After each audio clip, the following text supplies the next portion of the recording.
Good evening, student. Let's start our next topic, that is partial covalent character of ionic bond, that is Fajan's rule. When a cation approaches an anion, जब भी एक cation किसके पास जाता है, anion के पास, ठीक है, तो वो मतलब अट्रैक्ट होता है cation के टुवर्ड्स, और कैसे हो जाता है, डिस्टोर्टेड हो जाता है, मतलब बीच बीच में से टूट जाएगा, ठीक है, क्या हो जाएगा, बीच बीच में से इसमें गैप आ जाएगा. This effect is called polarisation. इस इफेक्ट को क्या बोलते हैं, polarisation. The power of cation to polarise anion. किसी भी कैटायन की पावर, एनायन को पोलराइज करने की पावर, उसको बोलते हैं पोलराइजिंग पावर.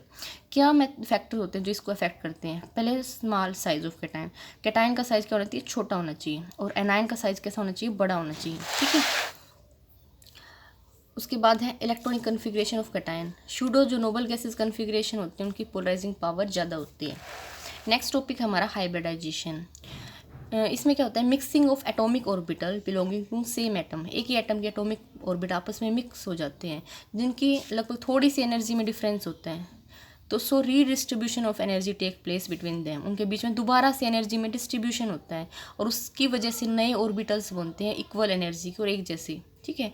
अब ये जो नए ऑर्बिटल्स बने हैं मिक्स होने से, उसको क्या बोलते हैं, हाइब्रिडाइजेशन. और इससे जो ऑर्बिटल बनने वाले हैं उनको क्या बोलते हैं, हाइब्रिड ऑर्बिटल. इसमें कंडीशन क्या होनी चाहिए, जो भी ऑर्बिटल आपस में मिक्स हो रहे हैं उनकी एनर्जी इक्वल होनी चाहिए और वो एक ही एटम से बिलोंग करने चाहिए. जो number of hybrid orbital form है वो जितने एटॉमिक ऑर्बिटल मिक्स हुए हैं उनके बराबर होंगे. बोथ हाफ फील्ड और कम्प्लीटली फील्ड दोनों इसमें पार्टिसिपेट कर सकते हैं. और ये कब होता है, बॉन्ड फॉर्मेशन के टाइम के ऊपर. और ये हमें ज्योमेट्री के बारे में बताता है, मॉलिक्यूल की. बिगर लोब ऑफ हाइब्रिड ऑर्बिटल का कैसा साइन होगा, पॉजिटिव, और छोटी जो होगी उसका नेगेटिव साइन होगा, ठीक है. अब जो हाइब्रिडाइजेशन सुना होगा ना, sp2 sp3 बहुत बार आगे आप सुनते रहोगे, तो क्या होता है अभी से जान लो. sp हाइब्रिडाइजेशन जिसमें एक s होता है ऑर्बिटल और एक p का ऑर्बिटल होता है, आपस में मिक्स हो जाता है. 50% इसमें s कैरेक्टर होता है, 50% इसमें p कैरेक्टर होता है. ये इन कंपाउंड्स में होता है, ठीक है. इसमें एक s है, एक p का ऑर्बिटल आपस में मिक्स होकर क्या बन गए, sp हाइब्रिड ऑर्बिटल. अब नेक्स्ट है हमारा sp2 हाइब्रिडाइजेशन. इसमें एक s वाला होगा और एक दूसरे में क्या होंगे, दो p ऑर्बिटल्स होंगे, वो मिक्स होगा, ठीक है. इसमें जो s कैरेक्टर 33%, p 67%. इसमें इसकी एग्जांपल है BF3 BS3, ठीक है. नेक्स्ट है हमारा sp3 हाइब्रिडाइजेशन जिसमें एक s होगा और p क्या होंगे, तीन होंगे हमारे आपस में जुड़ेंगे. s कैरेक्टर कितना होगा 25% और p कैरेक्टर 75%. ये मीथेन वगैरह इनमें मिलता है हमें, ठीक है.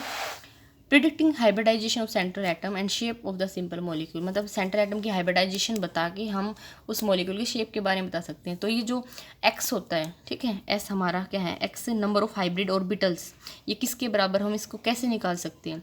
हाफ आगे आगे इसके नंबर ऑफ वैलेंस इलेक्ट्रॉन जो सेंट्रल एटम में होते हैं, प्लस में जो सेंट्रल एटम के अराउंड जितने एटम्स प्रेजेंट हैं वो, माइनस में जो कैटायन के ऊपर चार्ज है वो, और एनायन का चार्ज क्या हो जाएगा, जुड़ जाएगा, ठीक है.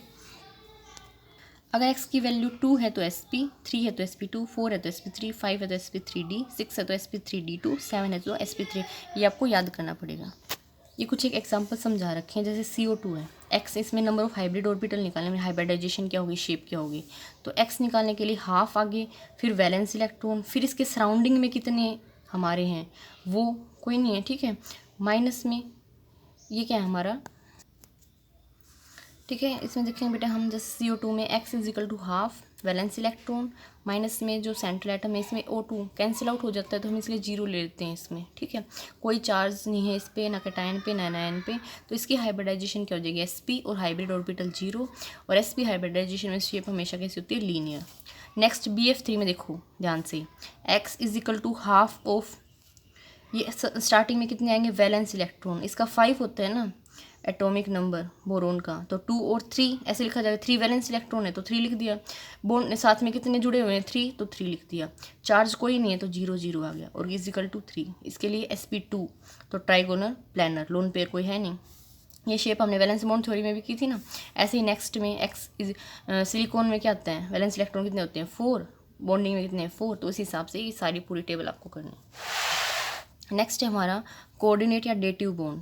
व्हेन इन्फॉर्मेशन किसी भी बॉन्ड को अगर बन रहा है, electron pair is donated by one atom, एक एटम डोनेट करेगा बट शेयर दोनों करेंगे, उसको क्या बोलते हैं, हम कोऑर्डिनेट बॉन्ड बोलते हैं. डोनेट एक करेगा लेकिन शेयर अप दोनों करेंगे, ठीक है. एक बॉन्ड कोई भी देगा और साथ में शेयरिंग दोनों में जुड़ेगा वो, उसको बोलते हैं कोऑर्डिनेट और डेटिव बॉन्ड. उसके बाद है रिजोनेंस।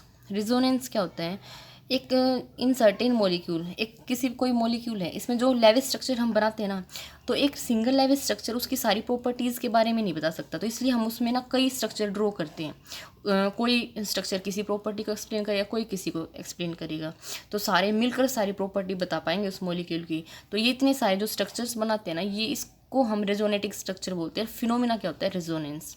ठीक है, इसके रूल्स क्या हैं, इनमें क्या होता है, पोजीशन एटम्स की वही सेम होनी चाहिए। अगर CO2 है तो CO2 ही रहेगा, ये नहीं है कि कुछ भी चेंज होगा। अगर कार्बन की इधर सी, ऑक्सीजन इधर है, तो यहाँ भी सेम यही रहेगा। Contributing structure should have same number of unpaired, same number of unpaired electron होंगे, सेम एनर्जी होगी, negative charge on electronegative atom and positive charge on electro, हमेशा इलेक्ट्रोपॉजिटिव एटम पे पॉजिटिव चार्ज, नेगेटिव पे negative, जैसे CO2 है। ठीक है, ये सेम है, देखो कार्बन यहाँ है, इधर भी ऑक्सीजन है, सभी में से ही है, सिर्फ किस में चेंज है, इलेक्ट्रॉन के डिस्ट्रीब्यूशन में चेंज है। तो ये स्ट्रक्चर फर्स्ट, ठीक है, तो ये अलग अलग स्ट्रक्चर्स बनाए हुए हैं, तो ये क्या है, हमारे रेजोनेटिंग स्ट्रक्चर्स हैं। नेक्स्ट है, जैसे इसी में CO3 2 में, तो CO3 की हम स्ट्रक्चर कैसे बना सकते हैं, कार्बन बीच में, ऑक्सीजन ऐसे ट्रायंगल की फॉर्म में लगे होंगे 3, तो सभी में ऐसे ही लगे हैं, लेकिन सिर्फ क्या चेंज है, इसमें यहाँ डबल बॉन्ड है, नेक्स्ट में यहाँ डबल बॉन्ड आ जाएगा, नेक्स्ट में यहाँ आ जाएगा, सिर्फ ये चेंज होता है। ये क्या होते हैं, हमारे रेजोनेटिंग स्ट्रक्चर्स। ओके,